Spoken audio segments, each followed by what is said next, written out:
ఇది మా రూల్స్ అని వాళ్ళు చెప్పేశారు యూట్యూబ్.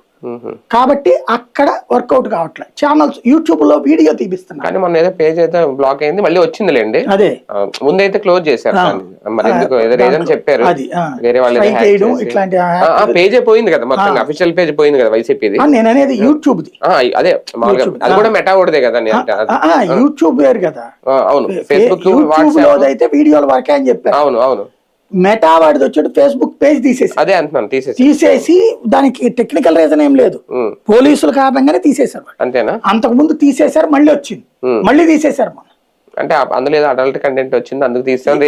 ఇదే ఈ అత్యాచారం కేసు ఉందనుకోండి, దాన్ని ఇప్పుడు సాయి కృష్ణ కేసు ఉందనుకోండి, ఫోక్సో కేసు అని దాన్ని పెట్టేసి చెప్తున్నారు.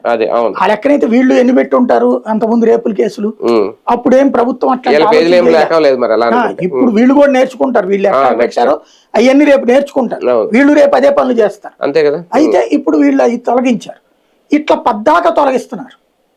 ఒక్కసారిగా అసలు కమ్యూనికేషన్ కంట్రోల్ లేకుండా పోతుంది. అప్పుడు ఏం చెయ్యాలా అని ఆలోచించినప్పుడు పుట్టుకొచ్చిన ఆలోచనే ఈ యాప్. యాప్ అయితే ఎవడు తీయలేడు, వీళ్ళ చేతుల్లోనే గవర్నెన్స్ ఉంటది. వీళ్ళు మాత్రమే తీయగలరు, అంతే, ఎవడు తీయడు దాన్ని, పర్మిషన్స్ అన్ని వీళ్ళకే ఉంటాయి. అంతే. కాబట్టి యాప్ అన్నటువంటి ఆలోచన చేశారు. అది కాస్త ఇంకా ఎక్కువ ఖర్చు అవుతుంది ఫేస్బుక్ పేజ్ తో కంపేర్ చేస్తారు. ఆ